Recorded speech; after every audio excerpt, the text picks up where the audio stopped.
Well, welcome viewers, Dr. J.W. Ayoub, Theologist. Like and subscribe to help the channel. Subscribe and comment to educate me, and subscribe and share to help somebody else. The Cost of Legislative Experimentation, Episode 9, The Case for Restoration. Viewers, in the previous episode I examined governmental accountability. The question was not whether mistakes occur. The question was whether governments possess a responsibility to recognise, examine and repair foreseeable harm arising from legislative decisions.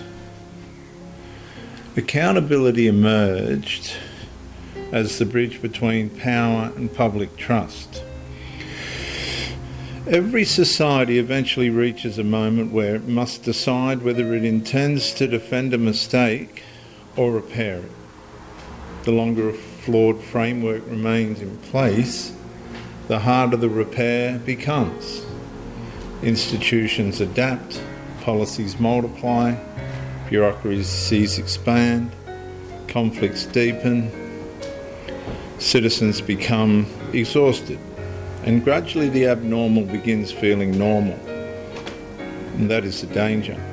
Because once confusion becomes familiar, restoration begins appearing radical. When in reality, restoration is often the return of something that should never have been lost. This episode examines the case for restoration.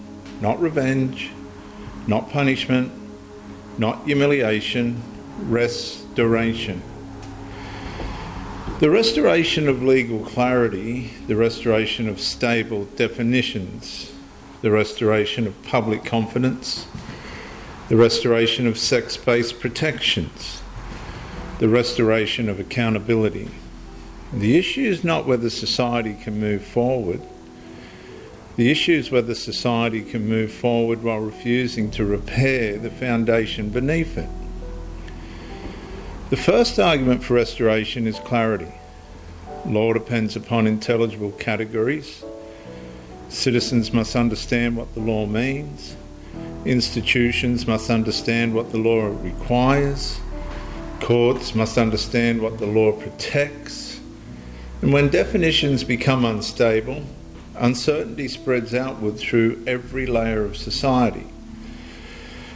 Clarity is not merely administrative.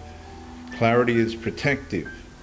The clearer the foundation, the fewer citizens become trapped inside avoidable disputes. My point being, legal clarity is not luxury. It is the infrastructure upon which rights depend. The second argument is trust. Public trust deteriorates when citizens believe institutions are unstable to recognise obvious realities. They're unstable. They just can't recognise the obvious realities, or they're just willfully blind to them. And people can tolerate difficult decisions. People struggle to tolerate, though, contradictions. The wider the gap becomes between official language and lived experience, the greater the pressure placed upon democratic legitimacy. And restoration therefore becomes more than policy reform, it becomes trust repair. A society that restores clarity signals that institutions remain capable of self-correction. My point is that restoration repairs more than law, it repairs confidence in law. The third argument is protection. Rights do not survive through slogans.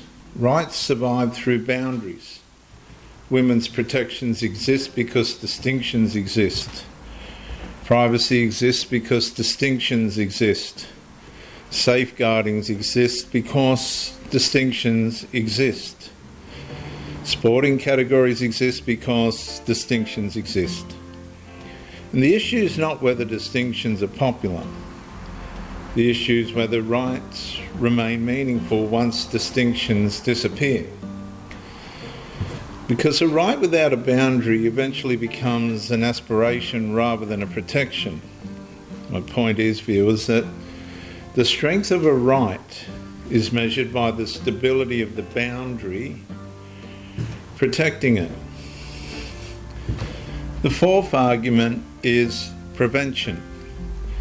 Every unresolved conflict creates future conflict.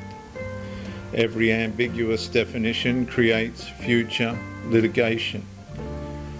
Everything uncertain in framework generates future disputes. Restoration interrupts that cycle.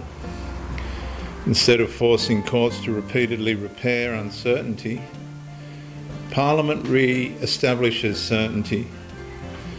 Instead of citizens becoming test cases, citizens regain predictability.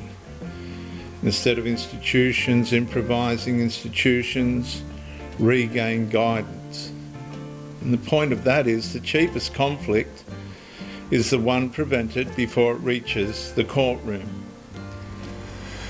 The fifth argument is democratic maturity. Healthy democracies are capable of correction. Correction is not weakness. Correction is evidence that the system remains alive. A government willing to restore clarity demonstrates confidence. A government unwilling to examine consequences demonstrates insecurity. The strongest institutions are not those that never change course. The strongest institutions are those capable of recognising when a course correction is necessary. And the punchline is, viewers, restoration is not an admission of failure. It is evidence of institutional maturity. So my final consequential statement here is, viewers, the question facing Australia is no longer whether conflict exists. The conflict is already visible, and the consequences of it are as well. Just want to say that again.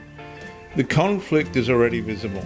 The question is whether the nation intends to preserve ambiguity or restore certainty, whether it intends to preserve confusion or restore clarity, whether it intends to preserve litigation or restore stability.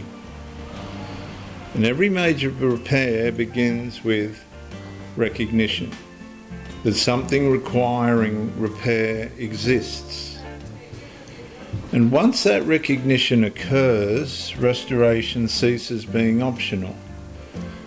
Because the stronger a defective framework remains in, or the longer a defective framework remains in place, the more people are forced to live inside its consequences.